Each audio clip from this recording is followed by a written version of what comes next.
I offer a second, just for one moment, if I may have your patience. I offer a second example, and that's pharma.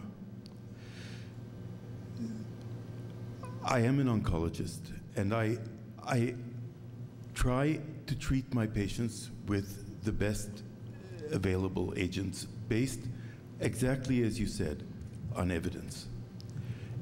And I find my work increasingly heartbreaking when the copays become the size of some people's incomes, where treatments are either denied or limited. And why is it? Well, because the drug costs $12,000 a dose. Now, I'm not giving some rare jewel from Mars. I'm giving an antibody that's made in huge vats. And I'm subsidizing armies of IPO buyers, entrepreneurs of various sorts.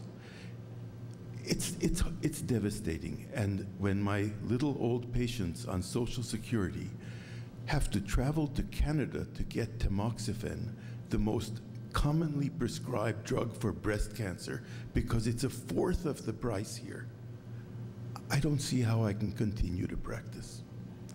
And that, I think, Governor, is really what we have to not just look at reducing the cost. We got to see who's taking the dough, who's really ripping the system off. And I think if we can clean that up, I can tell you, it would save a lot of money.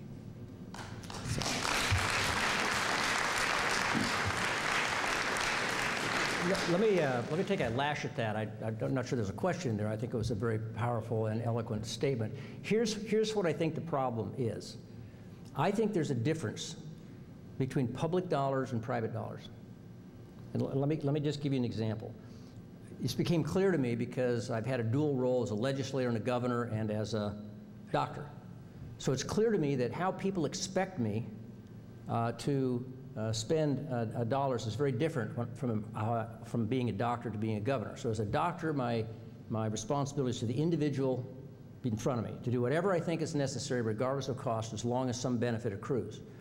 As a governor or legislator, I'm expected to get the greatest health benefit for as many people as possible with the limited public dollars we can spend on health care versus education or national defense. So with public dollars, these are resources that are raised from all of us together, and they need to be spent in a way that maximizes basically the overall society. More and more of our healthcare system is being financed with public dollars. And I do believe, when we talk about the two tiers, that the basic tier should be financed with our shared public dollars, should require some kind of value-based cost sharing, evidence-based medicine, and it should be not-for-profit. And if people want to take their private after-tax dollars and buy additional services above and beyond that, they should do that. And so that's to me where the profit system should be. There's certainly a definite role for that. It's very, very important in this country. But what we're doing increasingly is we are borrowing money from our kids, which is exactly what the national debt is, to subsidize these kinds of things. And we're not using those resources to really maximize the health benefit across the population. And every other country, industrialized country, have some form of public tier because it makes sense. And for some reason, I'm not exactly sure what reason, we are moving in that direction but doing it without acknowledging it. I mean, if you look at the money in the national health care bill, it expands Medicaid. It provides employers a subsidy, public subsidy, to make health insurance more affordable. It creates publicly subsidized insurance exchanges. But it's built on this old, insane patchwork system of the past. And ultimately, I think we're going to get there. The only question is whether the deficit gets us before we do. Oh, over here, sorry. Hi, wanted to say, first of all, I really appreciate coming tonight and listening to you, because it's one of the few times we get to hear a public person not pandering, spreading myths, talking about how we're the best healthcare system in the world and what can be changed. I really appreciate the fact that you're able to talk about these things to the rest of us that are overwhelmed by most of it. There's so much out there. My question is, the thing that gets me the most is the utter lack of the sharing of medical information. I should have my lifetime records at my beck and call, available to anybody. When is that going to happen, where every doctor, hospital, lab I go to sees the same information when I go in?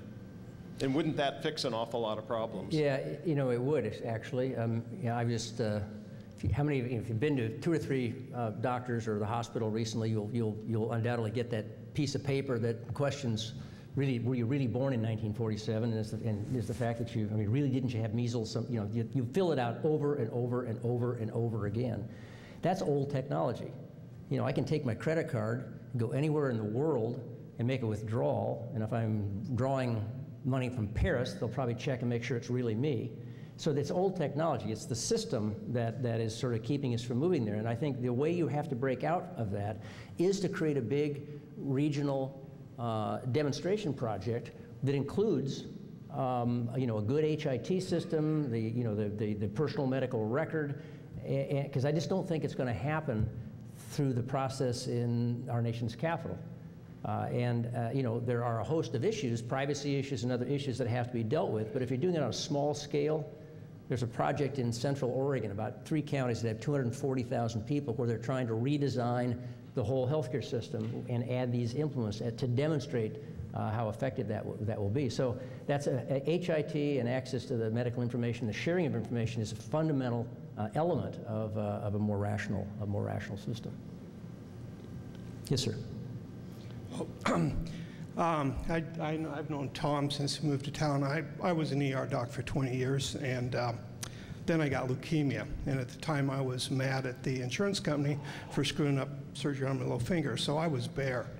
It's $1 million a year to take care of leukemia and keep you alive, and it's quite an experience. So I have no problem with people that think that the healthcare system doesn't work for people. I'm a libertarian, though, and you being a Democrat, we all know how much fun it is to deal with Medicare and Medicaid, and everybody hates it. So, well, not everybody, but most people dislike the experience, even the patients and the providers. My question is, what gives you an idea that the feds will come in and do better than the private health insurance have? We can demonize them pretty easily because there's a lot of problems with it, but we are a economy based on the private market, and we can demonize that.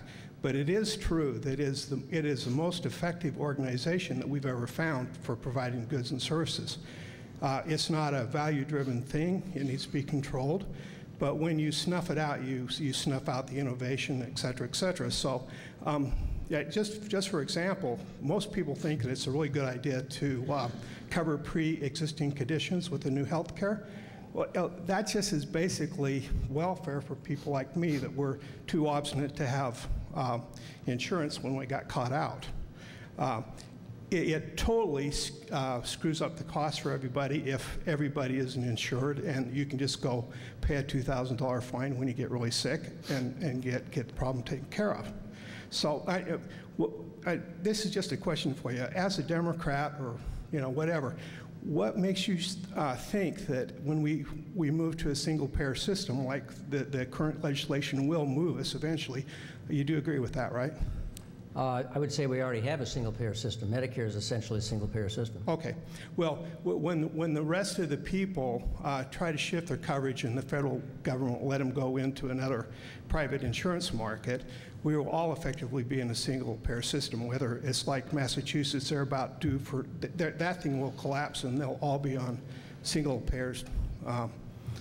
They'll be in a single-payer system. So anyway, if you agree with that, even if you don't agree with it, what kinds of things can we do as providers and consumers to make that one-payer system a little bit more functional? Because I think that's where we'll end up.